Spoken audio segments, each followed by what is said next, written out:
Howdy folks, welcome to the channel. Today we got a Jeep in with a little bit of a misfire going on. Now I got this car from my uncle. He wanted me to fix it up for him so that he could sell it, but it was going to end up costing him more money to fix it than he was willing to spend. So I ended up just buying the car from him at a sort of mechanic's discount. Honestly, I probably ended up paying more than I should have for the car, but that's what happens sometimes when you buy from family. But I'll tell you exactly what I paid for it later on in the video. Right now, we need to solve this misfire mystery. So here's the game plan.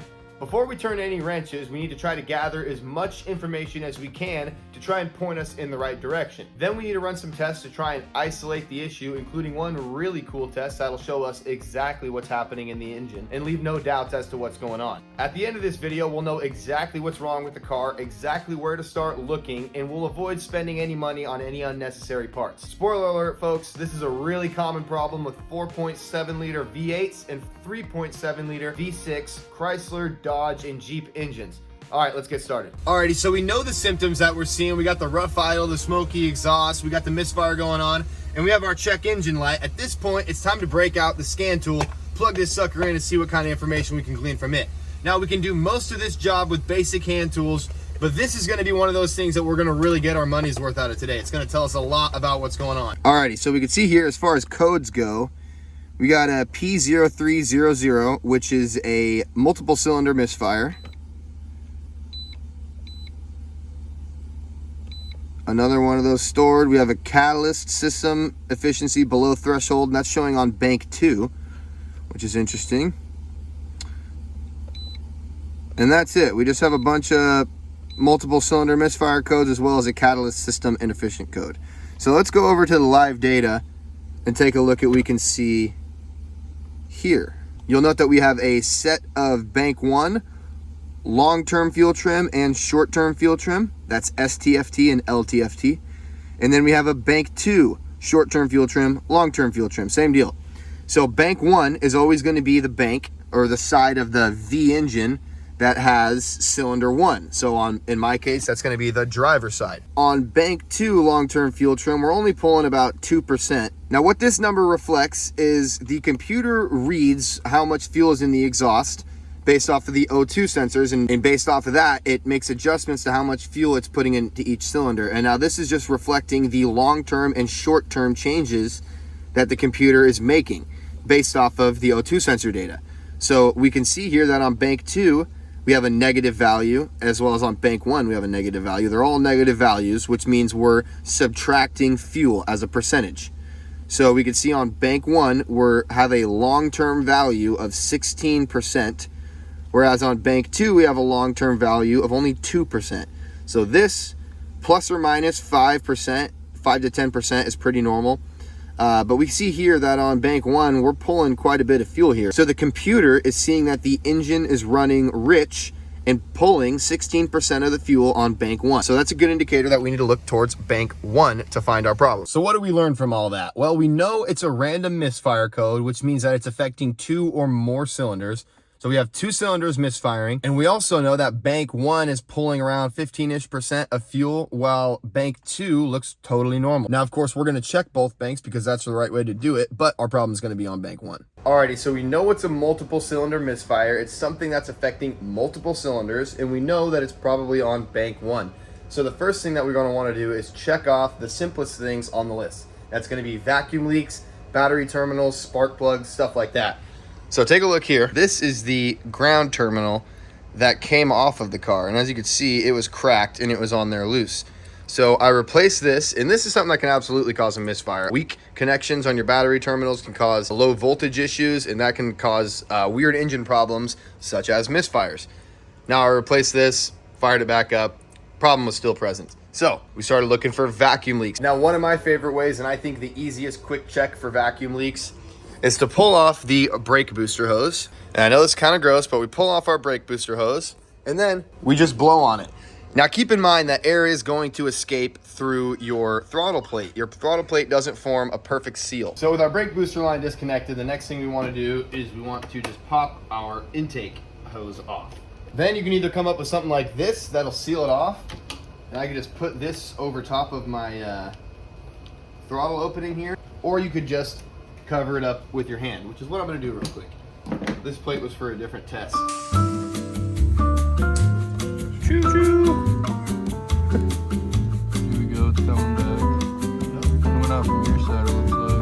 So we'll cover it up with our hand throttle plate and we'll blow into this hose here.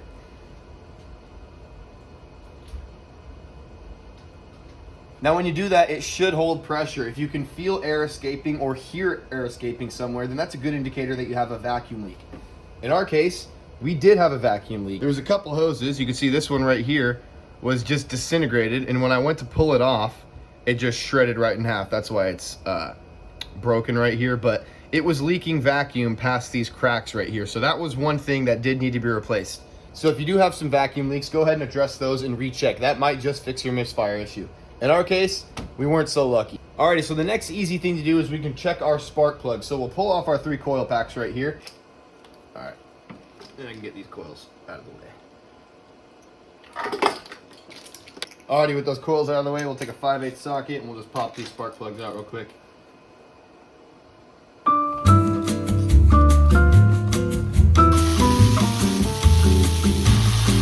Get the bad side out.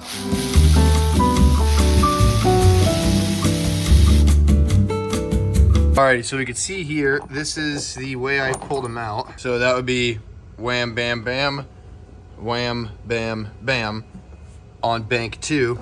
And all these spark plugs look pretty darn normal, I'd say. Not too bad. The gaps are good on all of them. This is the affected side, according to our live data that we saw earlier. And we can see that there's cylinder 1, there's cylinder 3, and there's cylinder 5. We can see that our spark plugs are definitely a little bit discolored.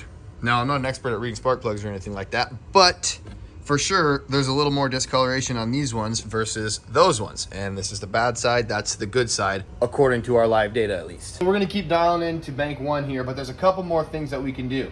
Say for example, your spark plugs did look totally messed up. What you can do is replace those, spark the car up, try running it again. If you still have your misfire, while the engine's running, start unplugging fuel injectors, just one at a time. Unplug your fuel injector and unplug your ignition coil. If either of those two things affects that cylinder, so say you unplug your ignition coil or you unplug your fuel injector, and then you find that your engine starts to run worse, it shakes more, it starts to misfire more. What that means is that cylinder is good. Everything is operating like normal. You unplugged the stuff that's supposed to be running, and it affected the running of the engine the way it should have affected it. You just unplug the coils one at a time, and whichever one does not change the idle of the engine, you know that that is your affected cylinder. But since we have a random misfire, this test isn't really gonna help us out very much, but that's something that you can do if you just have a single cylinder misfire. Alrighty, on with the show here. One more thing we can easily check real quick is whether or not we have fuel pressure.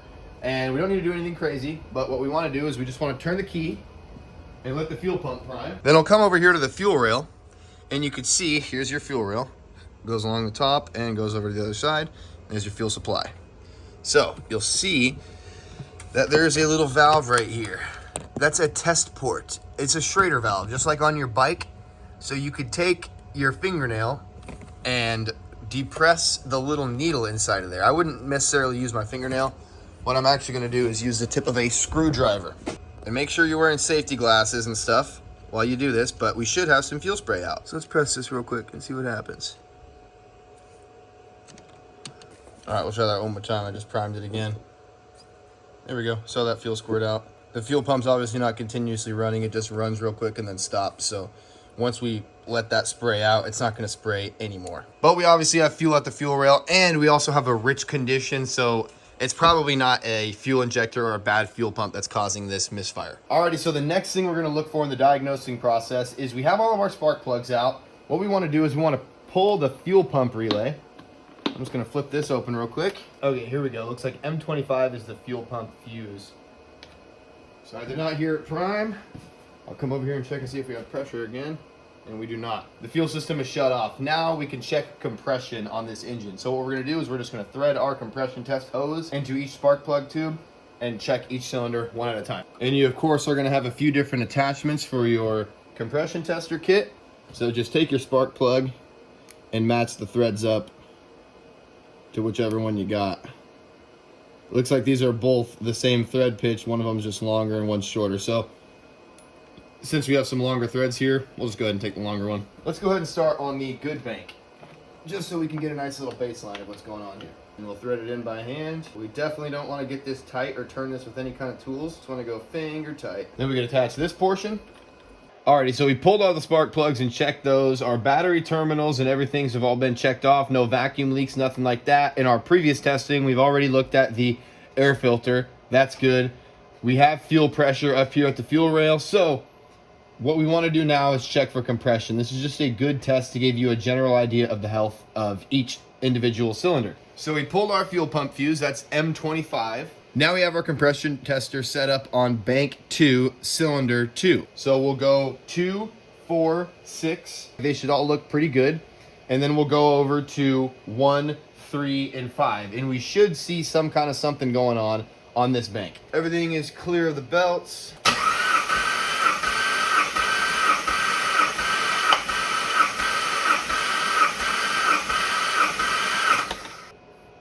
Alrighty, so on that cylinder, looks like we've got about 190. We'll release that pressure. Move back to cylinder 2. Or rather, this is cylinder number 4. So for cylinder 2, we got 190. For cylinder 4, we got 200. And for cylinder 6, we got 195. So let's jump over to the other side here. I'm thinking we'll see some different numbers here. Alrighty, we are now on cylinder 1.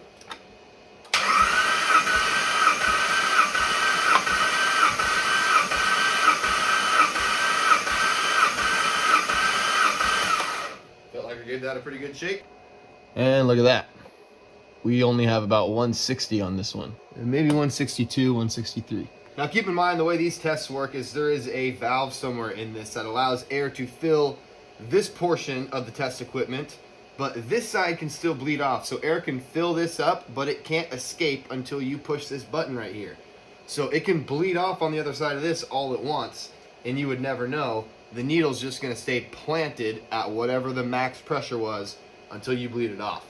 We're on cylinder 3.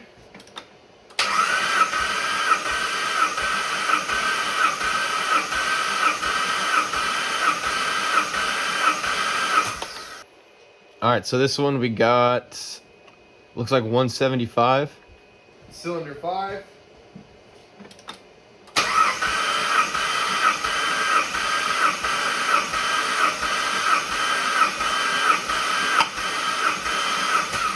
This one's looking pretty healthy. We got about 200 on this one. So those numbers definitely warrant a step further in our testing.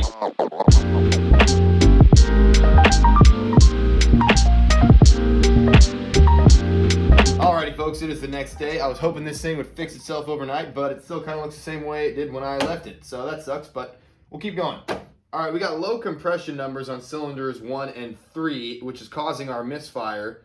That compression has to be going somewhere, and our job right now is to determine where it's going so that we can fix the issue and fix our misfire. Now, the way we're going to do that is with a really cool tool. It's going to tell us exactly what's going on in the engine.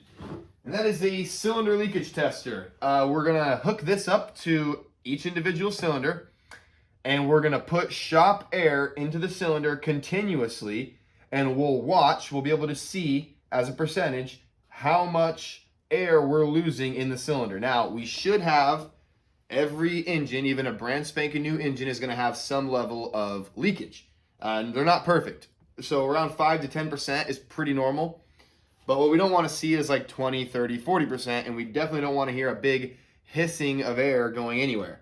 So we're going to put continuous shop air into the cylinder. We're going to watch how much is leaking to get us an idea of how big our leak is. And then we'll use our ears and our eyes to figure out where the air is going. So by the end of this, we should know exactly where the air is going and exactly what to start fixing.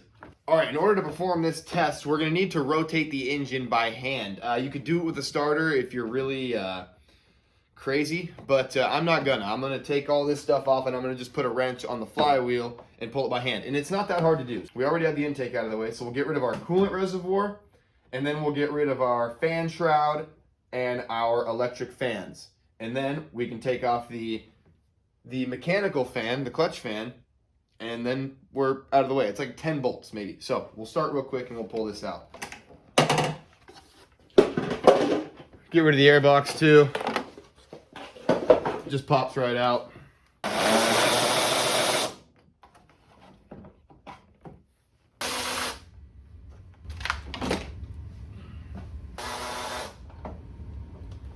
And they are all 8mm that hold this coolant slash washer fluid reservoir in. All right, now I have these little vacuum hose caps that I'm going to use to plug off this this washer fluid thing. Because when I unplug these hoses, we're going to have some fluid coming out. All right. Now we can work on getting this fan shroud out. This looks like just 2 bolts.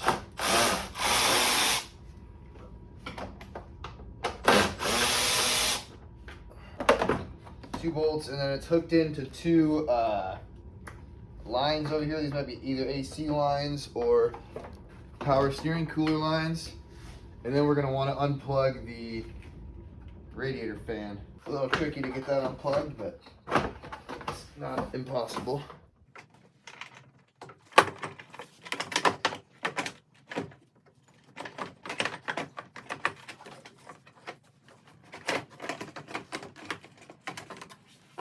Alrighty, so we got all this stuff out of the way. Now it's time to get this radiator fan out of the way.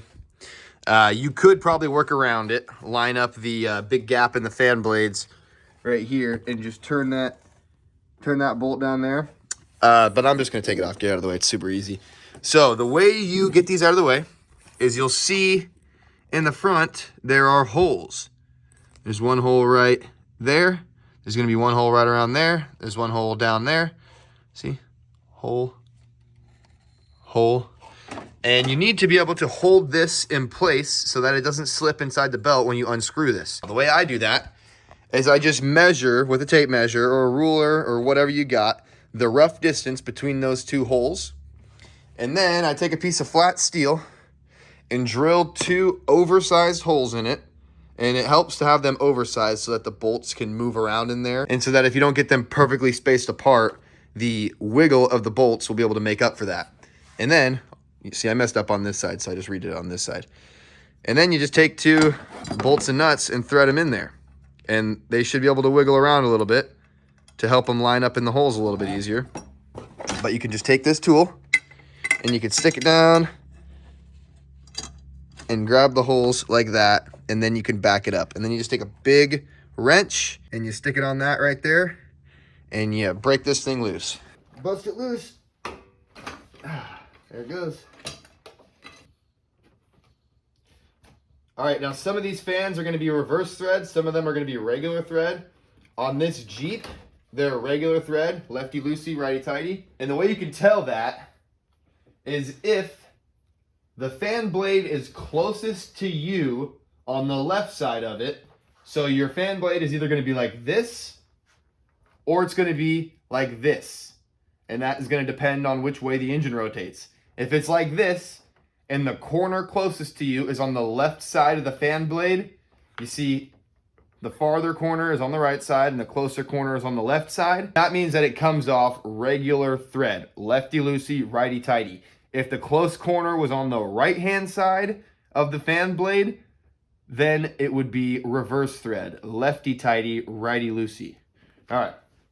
All right, now the reason we needed to do all that is because we need to rotate this engine so that we can get each individual cylinder at top dead center.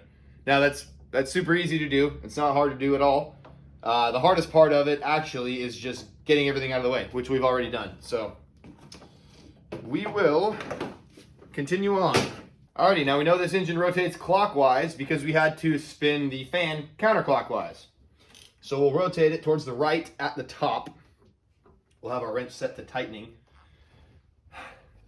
And now we can start setting one of these cylinders to top dead center. All right, what I'm gonna do in order to not bore you guys with 6 different individual cylinder leak down tests here is I'm gonna walk you through the entire process on one of these good ones, on bank 2, and then I'll move over and I'll just show you the results on bank 1 for cylinders 1 and 3. I'm not gonna show you all the setup or any of that stuff. This is what I was talking about earlier in the video. We have a valve in here that prevents any air from going backwards, back out of the test equipment. Whereas on the leak down tester, we don't have that valve. We just have an open tube.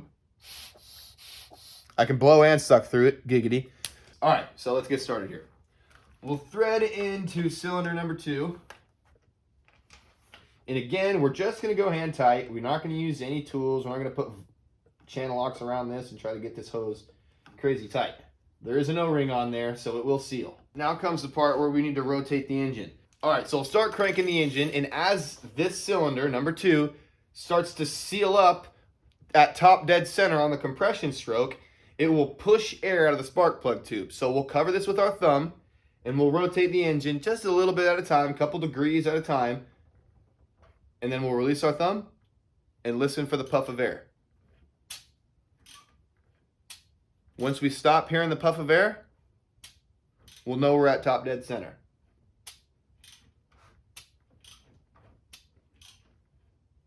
All right, that time it didn't puff. I'll take our manifold and we'll back the adjustment all the way out, and we can attach our shop air.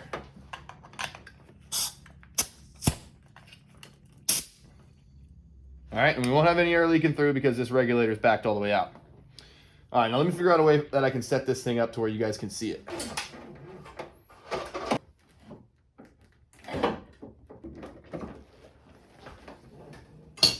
Alrighty, so we are attached to cylinder number 2 on bank 2.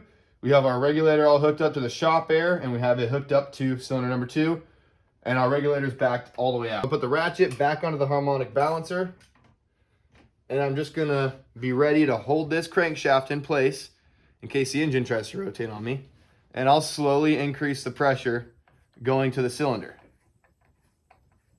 And we should see these needles stay nice and close together because this cylinder should be sealed pretty well. All right, so you can see we got about 96 PSI going in, and we're holding at about 94, 95 PSI. So we're barely losing any pressure on this cylinder. It's looking pretty darn good. I'll try that again. I think my regulator, my compressor wasn't allowing it to get up to 100 PSI.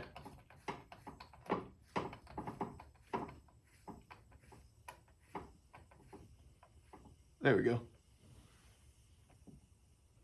Got 100 going in, and we got about 96. So this cylinder is only leaking about 4% of the air. That's pretty good. All right, so we'll jump over to cylinder 1. I'll get it at top dead center using the puffs of air like I showed you, and then I'll show you the results of the leak down test here once I get the air flowing in.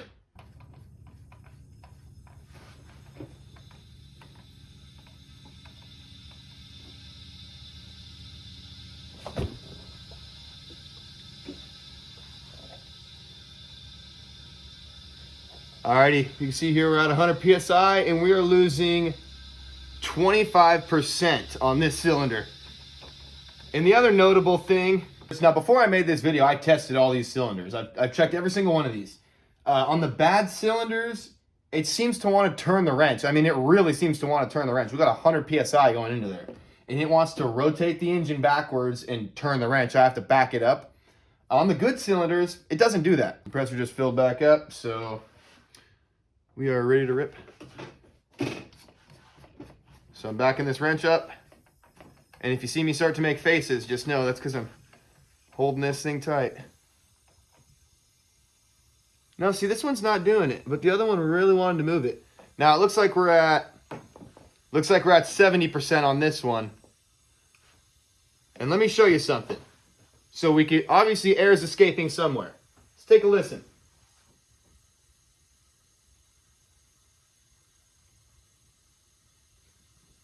You hear that? The sound changes as I cover up the intake manifold. All right, so we're back on cylinder number 1, and I just want to give you a visual demonstration of kind of where this air is going. Now, on a sealed cylinder, we should only have air being able to escape through a few different places. You can always go past the gaps in the cylinder rings. That's where we're always going to have that little bit of air escaping, like that 5% on cylinder number 2. However, we shouldn't have more than 5%. The rest of the air has got to be going somewhere, and it can only be going a handful of places. It can be going past the head gasket into the oil passages or the coolant passages, and we'd hear that gurgling up through the coolant fill right here. Or it could be going past the valves, or a number of other places like a crack in the block, stuff like that. But we'd see that coming up through the coolant or through the oil, depending on where the crack was, or the break in the head gasket. And as far as burned valves, we would see either the air escaping through the intake or the air escaping through the exhaust, depending on which valve was burned. So if our air is escaping through the intake valves, we should see this glove start to inflate. If our air is escaping through the exhaust, I put a glove on the exhaust. We should see that one inflate as well. Or if it's coming through the head gasket or the oil passages, we should hear it through one of these places here. We're always probably going to hear a little bit of air coming out of the crankcase through the oil fill, because that's where the air is going to be escaping by the rings. So just keep that in mind. There's always going to be a little bit of air coming out of the oil fill. So I got this at top dead center. Let's just see if that glove starts to inflate.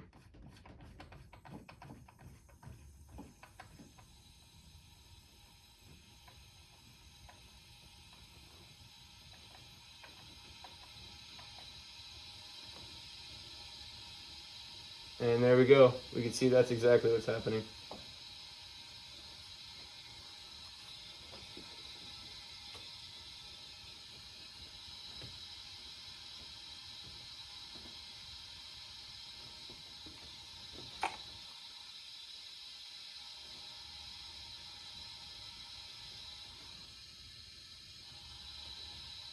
You can even hear the change in sound. All right, that compressor is on. There it is. Alrighty guys, so here's the cylinder head. We got it off of the car. Exhaust valve, intake valve. This is cylinder 1, 3, 5. So if we take a look at cylinder 1 right here, we can see there's some small gouging right here. But right, where is it? Right there, there's a pretty decent gouge right there where my finger's at. It's kind of hard to tell on camera. There we go. That angle's a little bit better. See those deep gouges? And then here on cylinder 2, which we also had some leaking on, we got a nice big clean spot right here. So I got the spark plugs plugging these holes. And I'm just gonna pour some water in here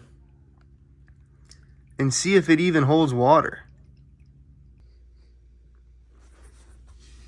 Well, there we go. If we look up the intake, we can see there's some definite water escaping, coming right past the seat. Let's see what number 3 looks like. Same deal.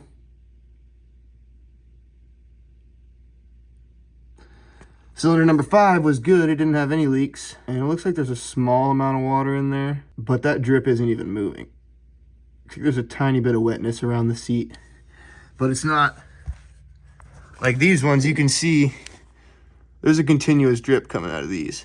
All right, guys, I finished editing the video, but I wanted to throw this little bit in here to explain exactly what happens with these valve seats. Now, this is a cylinder head off of a Honda. I already dropped those cylinder heads for the Jeep off at the machine shop. Shout out to my boys at D&D Machine. If you're in the Portland area, take your engine parts to them. But I got this cylinder head out here just for demonstration purposes. Now, this is the valve seat. This is the valve. So here's a close look at the valve seat. And if you didn't know this, valve seats are separate from the cylinder head. This ring right here is not a part of the aluminum cylinder head. It's a different kind of metal, and it's a separate part. You can machine it out and replace this. What happens on these 3.7 and 4.7 liter engines is if your car overheats at all, I mean, even just a little bit, the aluminum cylinder head expands at a different rate than the valve seat. On the 3.7 and 4.7s, they use a powder metal valve seat, and they're junk. They are known for dropping out of the cylinder because they expand at a different rate from the cylinder head. Now, when you get the cylinder heads rebuilt, and what they're gonna do at D&D is they're gonna pull these old valve seats out, and they put new valve seats in that are different in 2 ways. Number 1, they're made of a different metal that complements the expanding of the aluminum much better than the powdered metal. And 2, they are a bit oversized. So I think he said they're like 5/1000ths of an inch or something like that, oversized. So when you press them in, there's a little bit of a tighter press fit. I might be wrong on that 5/1000ths, but they're a little bit oversized. So when you press them in, it's a tighter interference fit. So this is what happens when you catch it early. Our symptom was just a little misfire, and we're able to pull the cylinder heads off and rebuild them. And it's not gonna end up costing us that much. He's gonna rebuild both cylinder heads for a really, really fair price. Now, what happens if you don't catch it early and you let it just keep going on after you've overheated the engine is this: catastrophic engine failure. The valve will close on the valve seat while it's just dangling in there and shatter it. All of the pieces will drop down into your cylinder, and the piston will just get eaten up. I mean, you can see there's pieces of the valve seat embedded into the piston. This is a piston out of the 4.7 liter Dodge that I rebuilt a while back. This one had catastrophic engine failure, and it was due to the exact same problem that the 3.7 that we were working on in this video had. So make sure you don't let it get that far. Well, folks, there you have it. We have actually figured out what the exact cause of this misfire is. We have a loss of compression on cylinders 1 and 3, and that's caused by some bad intake valves. These engines are well known for dropping intake valves, and it's a super common problem on these, so looks like that's what we have going on right here. All right, guys, if you found this video helpful, go ahead and like this video. Head on over to my channel, check out some of my older videos, and subscribe while you're there. All right, y'all, thanks for watching. We'll see you in the next one.